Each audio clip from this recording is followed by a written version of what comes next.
I spoke with Defense Minister Bill Blair earlier today after the first flight took off. He spoke to us from Brussels, where he's attending a meeting of NATO defense ministers. Hi, Minister Blair. Good to see you, and thank you very much for making time for our program today. Of course, Vassy, good to see you as well. I saw your tweet, and we've seen now the images of the first set of Canadians leaving Israel. The first plane has left in advance, I think, of what your government had spelled out over the past few days. Is there another flight leaving today?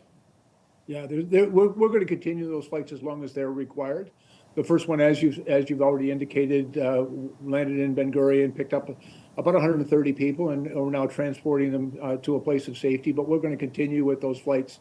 There are quite a number of Canadians in Israel who've asked for consular assistance and support and to get transported to a place of safety. And we're going to do what we can to help them get there. Can you provide any details around those numbers? Only because we know there are 2,000 Canadians, for example, who had expressed, concern or wanted more information. And we know that the capability of each plane is 150 passengers. So I'm just trying to kind of do the math. Do you have any idea what the demand is like now or will be like? Well, we've had about 4,700 people who have actually reached out seeking consular services and registered with the consulate in Tel Aviv. But not all of them are seeking to leave Israel at the present time. Mr. Jolie was very active on this throughout the weekend, and the Chief of Defense and the Canadian Armed Forces stepped up as they always do when we ask them. And we're able to move planes into the area. We've got the necessary flyover approvals from some of our allied countries, and we were able to get a plane in there today, and we're going to continue that as long as it's required. And what is is there sort of an upward limit of the capacity that these planes will eventually have, or is it everybody who wants to get out can get out? Well, we're going to continue to provide that airlift service as long as it's required. The planes that we're using are able to accommodate people, including people that might be in wheelchairs, for example, or infirm. But we managed to get about 130 of them on the last flight out. The vast majority of those were Canadians, but we also had some of our allies also asked for some assistance, and so a few of those spots went to others. But we're going to continue to support Canadians. They've asked for our help. We have a responsibility to do to them, and we're going to continue to be there for them as they're required. Pardon me, Minister, does that mean that there will be spots on future flights for people who are citizens of our allied countries as well? Well, our first priority and our primary obligation is to assist Canadians. But when there are some people that, for various reasons, may also require support in getting to a place of safety, we're going to continue to accommodate that. Our allies have helped us in very similar circumstances in the past, but our primary focus, Vassy, is, of course, with Canadians in Israel who want to leave that country, and we're going to do what we can to make sure that they can do that safely. And just from a communications perspective, because I just got a message, for example, from someone who I had interviewed who wants to get out and has called multiple times now and isn't getting an answer, and was anticipating maybe somebody from Global Affairs would reach out to her and still hasn't heard. I realize it's an evolving and fluid situation, but can you be clear, of those 4,000 plus people who have registered and asked for consular services, will there be outreach to all of them, or should they be calling and trying to get on, and what do they do if they can't get through? Well, I would encourage them to reach out back to consular services if they want to leave. As I say, over 4,700 people have registered in Israel right now, and so we want to make sure that we provide whatever supports they require. And we're going to have to. It is a very complex and fluid situation. Our people on the ground in Israel have been working nonstop for the past 3 days in order to help get people registered and get them the help that we need. Again, Foreign Affairs and the Canadian Armed Forces have really stepped up and moved heaven and earth to get planes into that area, and we'll continue to support the Canadians that are there. I would encourage them to be patient. At the same time, I want to assure them that we'll continue to be there to support them, and we're going to bring those planes in as long as they're required to get people to safety. And just to follow up on that, has your government added any resources to assist in those efforts? I do take your point around the fluidity, and I do take your point about the efforts that are underway. But when you ask those people to have patience, I'm sure you understand that patience is very difficult in the danger that they face right now.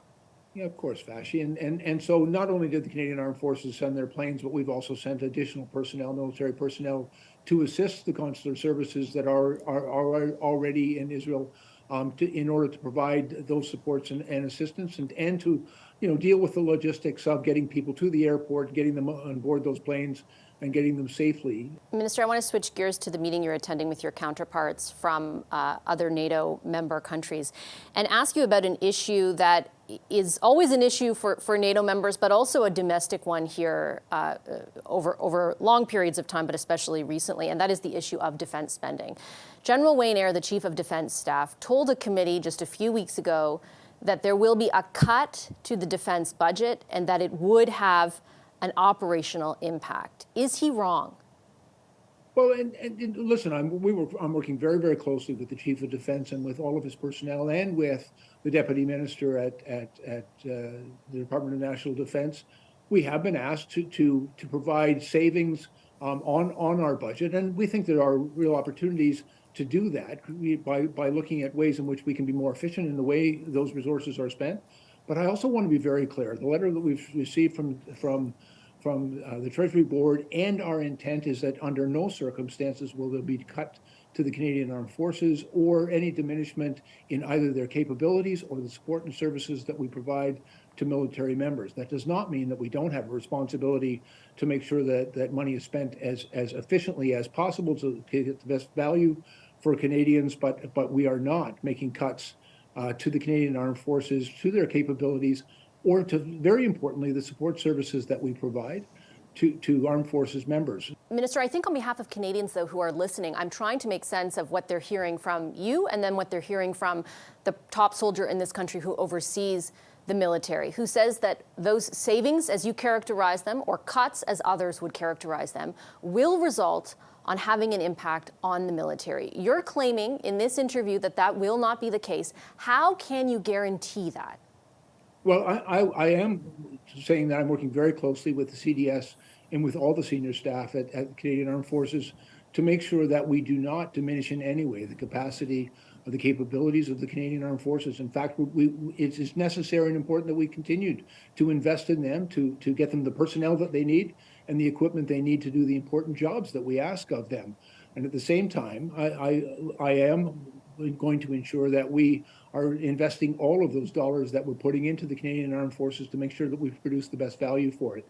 And I understand completely the Chief of Defense Staff's concern, and he's quite rightfully defending his organization and the men and women and the mission that we task him with.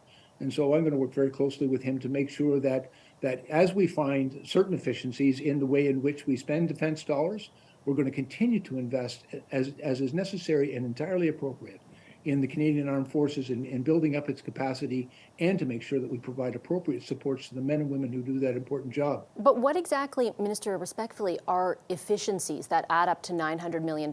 Previously, you've mentioned things like consultants, but consultants in the military often do things that the military no longer does because of previous budget cuts. I'm thinking, for example, of the maintenance of most of our equipment and most of the capital expenditures that your government and governments previously have made so far. If you cut there, that's not an efficiency. That means we're less able to maintain the stuff we have that keeps us operational. And to be very clear, Vassy, as I've already said, we're looking at areas in which we can be more careful with our spending, but in none of those areas do we intend to impact the capabilities of the Canadian Armed Forces or the supports that we provide to military families. And so, for example, there are professional services providing medical services to Canadian Forces members. I don't see any opportunity, and nor is it appropriate, to make cuts there. In fact, we need to do more there. But there are some elements of consultation, professional services, executive travel, and even the way in which we manage our processes for procurement, for onboarding of new staff. There are ways to do that, I believe, more efficiently. I would just make the point that, for example, around management consulting, that's just 2% of what's spent to support, with the sort of services that support the capital programs. Just 2% of those are management consulting. And if, in fact, your government can, at this point, find $900 million in efficiencies, why weren't you doing that over the last 7 to 8 years? Well, it is a continuous effort, but we are making very significant investments, as I said, over a 7-year period, increasing defense spending by almost 70%, and we're bringing forward a new program of the defense policy update, which is going to enable us to make significant additional investments in the Canadian Armed Forces. But it is our responsibility to make sure that we do that as efficiently as possible to create real value. You know, these Respectfully, Minister, wasn't it your responsibility over the last 8 years?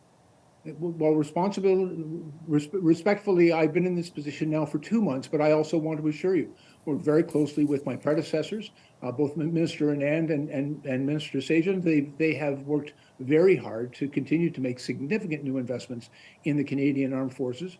But we also know that we're going to have to invest in the way in which we manage those processes.